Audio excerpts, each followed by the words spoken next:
Chào mọi người, mình là Liêm ở LS Realty đây. Hôm nay trời khá là đẹp cho nên là mình có hẹn đi coi một căn nhà có tiềm năng làm Airbnb cho một khách của mình ở bên Cali. Thì hiện tại mình đang đứng ở địa chỉ nhà là 926 đường Northwest số 8 ở Grand Prairie, zip code là 75050. Ở trên cái listing của nhà này mình coi online đó thì mình có nói với khách của mình là mình cảm thấy cái nhà này nó không có phù hợp với lại cái nhu cầu hiện tại của khách mình. Nhưng mà khách của mình vẫn muốn đi coi ở ngoài thực tế để mà coi review nó như thế nào để họ có kinh nghiệm hơn cho lần sau khi mà họ lựa chọn một cái listing khác. Thì hôm nay mình có mặt tại đây để mình coi thử căn nhà này thực tế coi nó như thế nào. Thì cái khu đất ở đây đó mình rất là rành tại vì mình hay đi đến cái khu ở đây, nên các bạn có thể thấy là khu ở đây nó không có phẳng như những cái khu vực khác, nó như là trên đồi. Ở đây là trên cao hơn nè, thì cái đường nó chạy xuống đây nó lại xuống dưới. Thì đằng sau của nhà này á nó là một cái đồi nước đất nó chúi xuống ra sau. Như các bạn đứng phía trước thì các bạn thấy là nhà nó khá là thấp, tại vì nhà này là xây năm 1955. Nhìn từ phía ngoài vô thì nó như là những cái nhà đời năm 50 mấy, nó giống y chang vậy. Tại vì cái người chủ người ta sửa, người ta cũng chưa có làm cái gì mới hơn.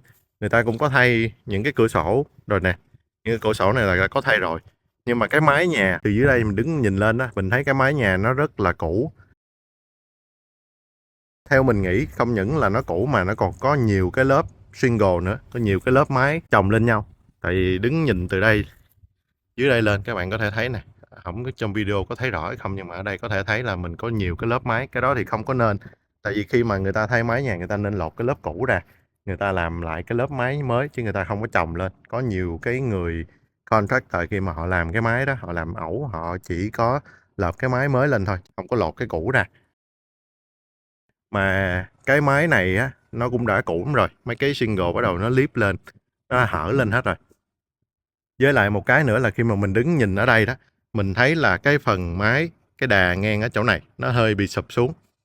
Các bạn có thể thấy trên video, nếu mà nhìn không thấy rõ thì các bạn có thể nhìn thấy ở đây nè, nó hơi bị sụp xuống, cho nên là cái trim gỗ ở đây nè nó bị tách ra, nó bị sụp xuống dưới đây nên tách ra đó. Tại vì mình đi khu vực này rất là thường nên mình đoán là cái khu vực này, nhà này chắc chắn là sẽ có bị móng nhà, có vấn đề về móng, nên là chút xíu mình đi vô coi và mình sẽ xác định lại cái vấn đề đó sau. Thì dòng phía ngoài nhà đó các bạn thấy là cây cối rất là nhiều, họ để cây khá là nhiều che hết một bên của nhà bên đây. Và bên đây có một cái cây cũng lớn, tại vì khu nhà này là khu nhà đã cũ rồi cho nên là các bạn nhìn thấy xung quanh là cây nào cũng lớn và nó khá là gần nhà. Bây giờ mình đi vô trong nhà mình coi thử, tại vì xung quanh nhà nó không có đường đi vô. Bên đây là nó làm một cái hàng rào bằng thép,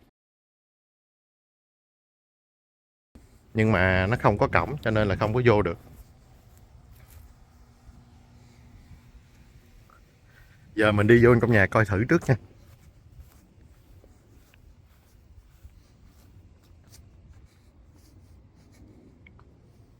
Đây, ở đây các bạn có thể thấy nè, từ đây là đã thấy rồi nè, là nhà này có một cái vết nứt, nó xé từ cửa sổ đi ra. Đó, nó đi vòng ngang quanh đây. Đi xuống đây người ta có trám lại rồi. Nhưng mà mình nhìn ở đây mình vẫn thấy.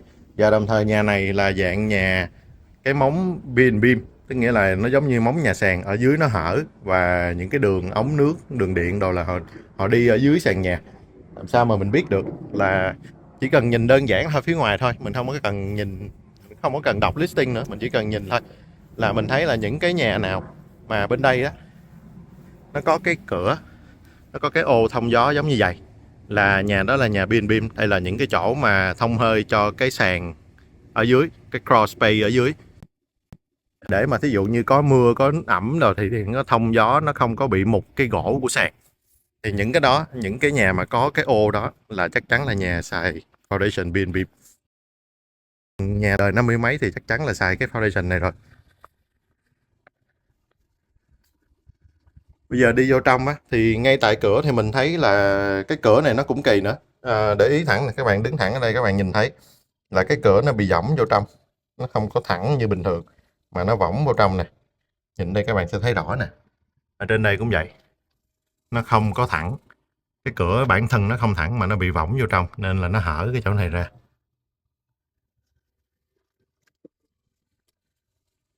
Vô trong nhà thì rất là mát, mình nghĩ là máy lạnh nhà này cũng còn tốt đó, vô nhà rất là mát. Ở ngoài nhiệt độ đang gần cả 100 độ nhưng mà vô nhà nó mát rượi luôn. Thì vừa vô mình thấy ở đây là nhà này hiện tại chủ sở hữu hiện tại họ cũng vẫn đang làm Airbnb. Họ vẫn để những cái notice, họ để cái setup của họ là đang để làm Airbnb. Lên hình rất là đẹp. Khi mà mình bước vô một cái đó, bên phải ở đây là gian bếp của nhà. Gian bếp so với cái diện tích nhà thì gian bếp này khá là rộng. Bếp này mình nghĩ là họ đã remodel lại để mà với mục đích làm cho nó open ra, nhìn nó hiện đại hơn. Để mà họ chụp hình lên cho mướn Airbnb nó sẽ hấp dẫn hơn. Cái mặt countertop thì họ không có thay mặt granite, mặt đá, hoa cương, nhưng mà họ làm cái mặt gạch. Đây là cái gạch giống như cái gạch lót sàn ở dưới đây. Nhưng mà họ làm lên thành cái countertop ở chỗ này. Nhưng mà theo mình nghĩ đó, cái người contractor mà làm cái nhà này họ làm cũng không có kỹ. Tại vì họ gắn cái gạch nó không có đều nhau. Cái gạch nó không có thẳng. Cái đường chỉ của gạch nó cũng không có hở ra đều. Mà cái gạch cắt á, khi mà người ta cắt gạch á, người ta muốn đẹp á, là người ta không có để hở những cái răng cưa giống như vậy. Còn lại thì cabinet mình nghĩ là chủ nhà này họ đã thay mới hết rồi. Phần bếp bên đây họ cũng thay là cái bếp mới. Cả tủ lạnh built-in họ cũng thay là tủ lạnh mới. Bên đây là cái lò nướng và microwave họ cũng thay là cái mới. Microwave này là cái built-in này là dạng loại tốt nè. Cái Gen E này là một cái hiệu rất là tốt. Frigidaire là cũng là một cái hiệu khá là tốt. Tủ lạnh cũng là hiệu Gen E. Cho nên là những cái đồ appliance, những cái đồ điện gia dụng trong đây đó, họ dùng là loại tốt. Sàn thì mình thấy cũng tương tự. Sàn này có thể một phần là do tay nghề của thợ, hoặc là một phần có thể là do nhà nó quá cũ rồi, cái sàn nó không còn thẳng để mà thợ người ta làm cho nó đúng nữa. Cho nên là nhìn ở đây á, các bạn nhìn thấy dưới sàn, các bạn sẽ thấy là cái gạch nó nhấp nhô nè. Nhìn trên video cũng có thể thấy rõ nè, cái lằn gạch nó nhấp nhô. Và cái tấm gạch, có một số tấm gạch ở đây mình thấy là nó bị nứt nè. Mình nghĩ là nứt một phần nữa cũng là do cái phần móng nhà nó bị nghiêng qua một bên. Ở đây mình đứng ở đây mình có thể cảm nhận thấy là cái móng nhà nó nghiêng qua phía bên đây. Và mình nhìn ở ngoài á, mình thấy là cái nhà nó sàn nhà cũng hơi võng về hướng bên đây.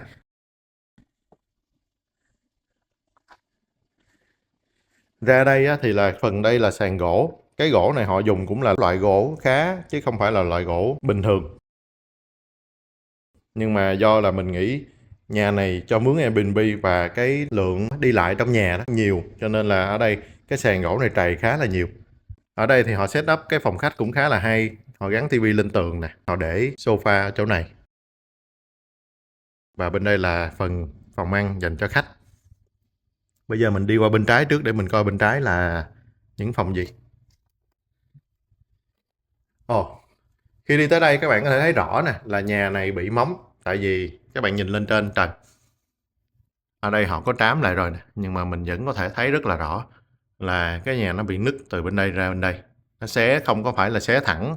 Nếu mà nó xé thẳng như vậy, tức nghĩa là các bạn nhìn thấy ở đây nó có những cái vết nứt thẳng nè. Nếu mà nó xé thẳng như vậy thì đây là những cái vết mà do cái thép mà giữa những cái mối nối của cái drywall. Còn trên đây á, nó không có thẳng mà nó đi xé xéo qua. Từ đây nó xé xéo qua là do cái nhà nó bị nghiêng, nó sụt lún cho nên nó làm cho cái phần drywall ở trên á, nó xé xéo qua như thế này. Và chỗ này cũng vậy. Ở đây cũng vậy, các bạn có thể thấy nè. Đó, ở đây nó bị xé xéo qua bên kia. Có một số chỗ nó bị xé thẳng như vậy là do cái thép nè của nhà nó lâu ngày nó bị giãn nở, hoặc là do cái nhà nó di chuyển nhiều quá nên là nó cũng bị xé ra. Nhưng mà nó xé thẳng thôi, thẳng thì không thành vấn đề, nhưng mà xéo thì là thường là nó sẽ có vấn đề nặng đó.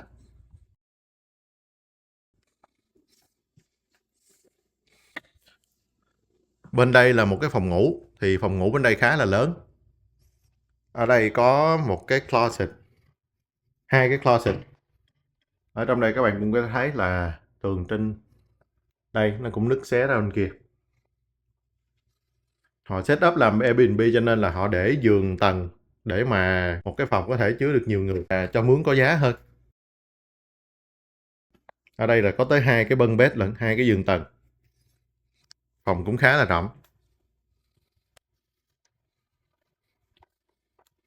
Đối diện cái phòng ngủ bên đây là phòng tắm. Phần phòng tắm này thì mình nghĩ là họ để nguyên như là từ thời năm 1955 tới giờ. Tại vì cái màu gạch nè, thứ nhất là do cái màu gạch, cái phần màu của cái bồn tắm, và đây cái mặt này là gạch của đời cũ lắm rồi, và những cái phần trang trí cabinet ở trên đây đó, những cái hoa văn này là các bạn chỉ có thể thấy rồi những cái năm mà 50 mấy tới 70 mấy thôi. Những nhà sau này họ không có làm những cái hoa văn giống như vậy nữa. Phòng tắm này thì họ chưa remodel gì hết, họ chỉ clean up lại thôi.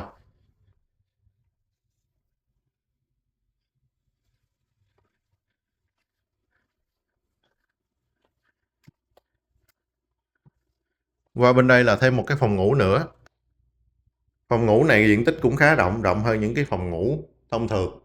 Các bạn có thể thấy là cái phần móng nhà nó là một cái vấn đề nghiêm trọng của cái nhà này. Ở đây nè, các bạn thấy nó cũng nứt nè, từ dưới cái khung cửa đi lên trên và dòng tuốt ra đây, họ có trám đây rồi nè. Nhưng mà nó vẫn nứt, nó vẫn có thể thấy rất là rõ, tại vì nhà này nằm trên một cái hướng đồi. Chút xíu mình đi ra đằng sau để cho các bạn thấy rõ hơn. Nhà này nằm trên một cái đồi cho nên đất nó rất là dễ di chuyển và dễ trượt, bị nứt rất là nhiều. Từ đây ra, ở đây các bạn cũng có thể thấy họ có trám lại hồi trước. Bên đây nè, cũng có một cái đường nứt xéo lên trên. Và tường ở đây cũng vậy. Đây. Nứt dài qua tới bên đây luôn.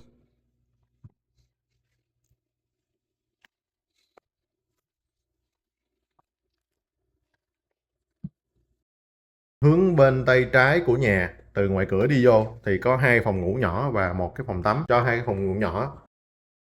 Vậy thì là cái phòng ngủ chính sẽ nằm hướng bên kia. Bây giờ mình đi vòng qua lại hướng qua bếp và mình vòng qua bên phòng ngủ chính để mình coi thử. Phòng ngủ chính họ cũng làm gỗ, cái gỗ này là gỗ engineer wood nhưng mà cũng là loại chất lượng cũng khá. Ở đây họ trang trí cũng khá là hay, một cái giường nhìn giống như là trong dạng resort nè.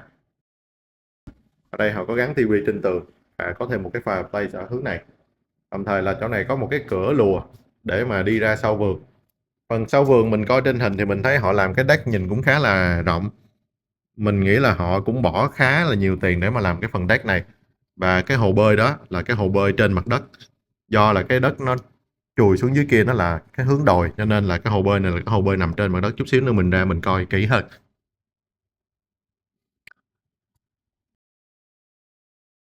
Bên đây là phòng tắm của phòng ngủ chính. Trong phòng tắm của phòng ngủ chính thì họ cũng bỏ khá là nhiều tiền để mà họ làm remodel lại. Nó không phải giống như phòng tắm bên kia. Phòng tắm bên kia là họ chỉ có clean up lại, vẫn giữ nguyên những cái nguyên bản tới phòng tắm của phòng ngủ chính đó, thì họ có remodel lại hết. Sàn họ có làm lại nè. Ở đây họ có gắn thêm một cái sauna nè. Một cái chỗ mà phòng xông hơi khô. Hay luôn cả cái cabinet nè. Và cái sink. Và họ làm lại cái phòng tắm ở trong đây. Trong đây là họ làm vừa kiểu phòng tắm đứng mà vừa có cái bồn tắm nữa. Cái kiểu này khá là lạ. Mà như mình nói là tương tự giống như ở ngoài bên kia. Thì trong đây mình thấy là cái người contractor mà họ làm cái nhà này họ làm đúng là tay nghề không có giỏi. Tại vì cái gạch ở đây nè, các bạn thấy là cái gờ nó không có đều nhau, gạch nó rất là nhấp nhô. Phòng tắm này có một cái cửa sổ để nhìn ra phía trước để lấy ánh sáng thiên nhiên ở ngoài vô. Ở bên đây phần cabinet họ cũng thay lại hết rồi.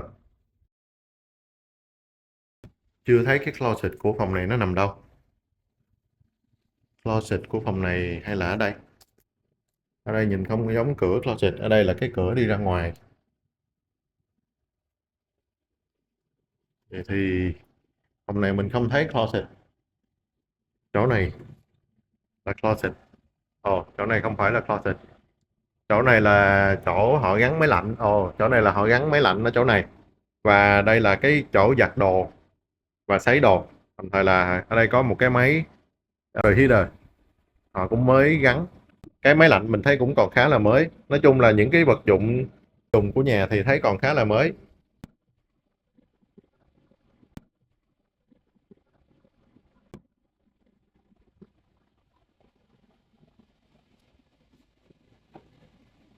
Máy lạnh chạy còn khá là tốt. Đây một cái nữa, nãy giờ mình quên cho các bạn coi những cái dấu hiệu đầu tiên khi mà mình coi về móng nhà nữa. Đây các bạn có thể thấy nè.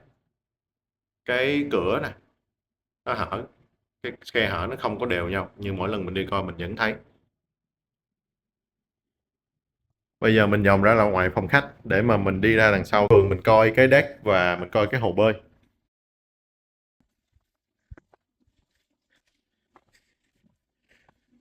Phần cửa sổ với lại những cái cửa lùa họ có thay hết rồi, họ thay loại vinyl hết, cũng là loại khá là tốt cho nên là nó cách nhiệt cũng còn tốt. Phần deck phía sau mình nghĩ là họ bỏ cũng khá là nhiều tiền để làm đó, tại vì nó rất là rộng. Cái deck các bạn có thể coi là nó trải dài hết cả cái chiều ngang của căn nhà. Cái deck là nó đi từ hướng bên đây là cái chiều ngang của căn nhà là ở đó, nó đi thẳng tuốt qua tới bên kia là hết cái chiều ngang của căn nhà luôn. Đây, để mình đi một vòng ngang qua bên đây cho các bạn coi. Chỗ này là cửa đi vô phòng khách lúc nãy nè. Đây là cái cửa lùa mà từ phòng ngủ chính lúc nãy. Đó, cái deck nó đi dài tuốt qua bên đây. Bên đây họ có làm một cái phần gạch ra để mà ngồi chơi. Ở đây hình như là có một cái nhà kho.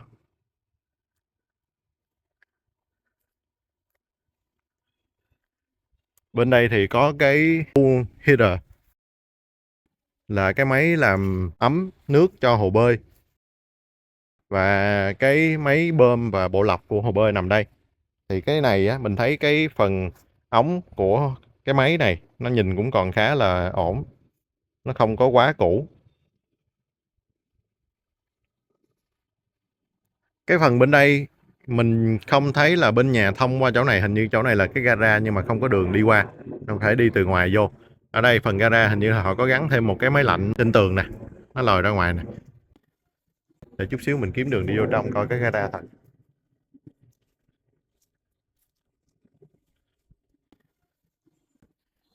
Đó, từ đây các bạn có thể nhìn thấy nè, bây giờ mình đi vòng lại chỗ hồ bơi. Từ đây các bạn có thể nhìn thấy là cái đất ở đây nó chùi xuống dưới, nó là cái phần đồi. Nó chúi xuống dưới cũng khá là sâu và dốc. Đó, các bạn thấy không? Mình đang đứng ngang nè, đây là cái dốc đi xuống nè, nó khá là dốc xuống dưới. Phần hồ bơi của nhà này thì nó là hồ bơi mà ở trên mặt đất. Họ gắn cái hồ bơi này mình nghĩ là cũng lúc mà họ làm cái deck này, nhìn nó cũng khá là bắt đầu nó hơi cũ rồi, nó có dấu hiệu hơi cũ rồi. Cái phần bậc thang đi xuống hồ bơi cũng là cái phần bằng nhựa thôi, nó tách biệt ra so với lại cái hồ bơi nó không có dính vô.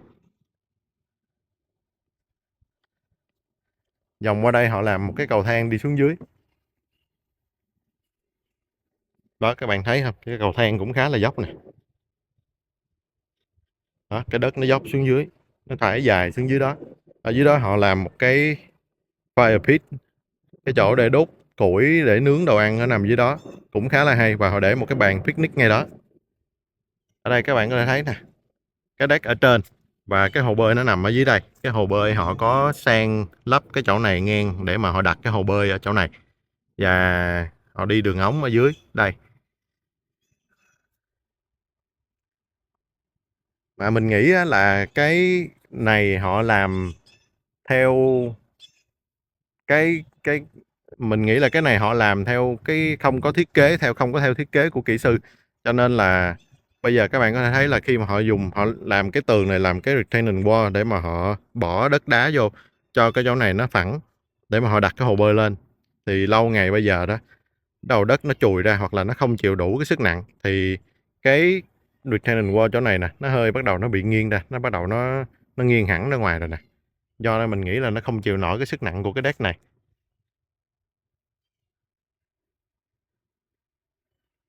Đó, mình đang đi xuống dưới dốc ở dưới đây. Ở đây họ có đặt một cái bàn picnic nè và một cái chỗ để đốt lửa. Ở bên đó các bạn thấy cái phần xanh xanh bên đó không phải là bãi cỏ, mà ở đây là một cái hồ nước nhỏ mà hiện tại nó đóng thảo, nó đóng rêu nhiều quá nên mình nhìn y như là một cái bãi cỏ vậy đó, chứ nhìn nó không giống như nước tại mình không thấy cái mặt nước luôn. Phần đất nhà này cũng khá là thú vị, nhưng mà những cái nhà dạng này mình đã đi coi nhiều rồi. Thường những cái nhà mà đất nó chuối như vậy thì rất là dễ bị vấn đề về móng nếu mà họ xây không có kỹ. Và cái nhà này là một trong những cái ví dụ thấy rất là rõ. Đó, các bạn thấy không?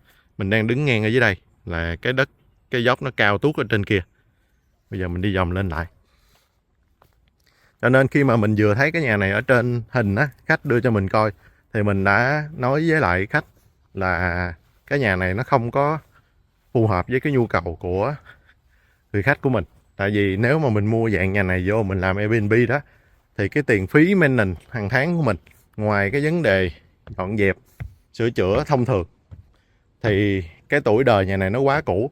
Đồng thời là cái thế đất của nhà này á, khu vực này nó rất là dễ bị hư. Mình đã đi nhiều rồi nên mình nhìn cái là mình biết liền. Ở đây các bạn cũng có thể thấy nè, nó có những cái vết nứt đi xéo ở đây đó, vết nứt từ cửa sổ nó đi xéo xuống. Nhìn chung thì nhà này trên hình mình thấy rất là ok, nhưng mà khi mà ra coi thực tế thì mình thấy là nhà này khi mình mua về đó, nó sẽ có rất là nhiều vấn đề để mà mình phải coi, đặc biệt là cái phần deck ở sau và cái hồ bơi. Đây như các bạn thấy, deck ở đây nè đó, bắt đầu nó ở chỗ này nó nhô lên nè, còn ở đây thì nó bị sụp xuống. Ở đây họ có làm một cái cửa để đi xuống dưới, để mà có thể là để kiểm tra hồ bơi và kiểm tra đường ống ở dưới.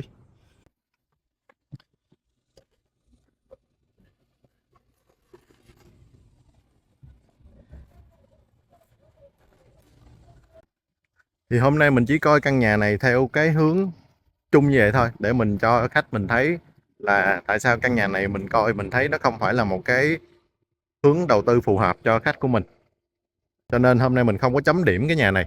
Nhưng mà với cái giá là 400.000 mà căn này là cỡ 2012 square feet, 3 phòng ngủ 2 phòng tắm, đời xây là 1955, thì tính ra là nó khoảng chừng trên 200 đồng một square feet.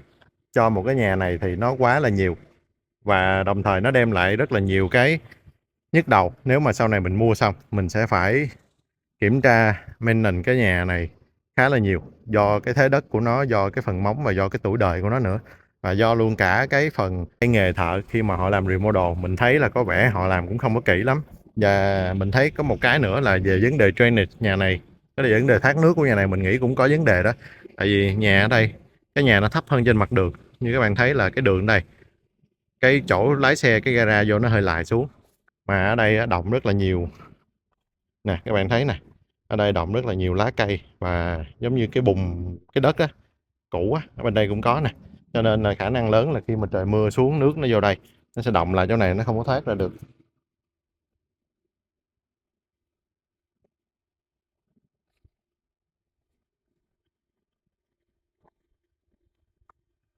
Khu vực này á mình thấy cũng không có hay lắm, nó không phải là một cái khu vực nhìn đẹp.